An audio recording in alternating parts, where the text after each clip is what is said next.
You ask Tiger to solve. This deals with linear equations with one unknown. The final result is n equals 7/2. Let's solve it step by step. Simplify the expression. Find the greatest common factor of the numerator and denominator.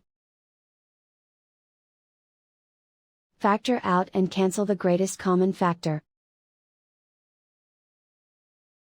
Swap sides. Isolate the n. Multiply both sides by 7. Group like terms. Multiply the coefficients. Simplify the fraction. Multiply the fractions. Simplify the arithmetic. And so the final result is n equals 7/2.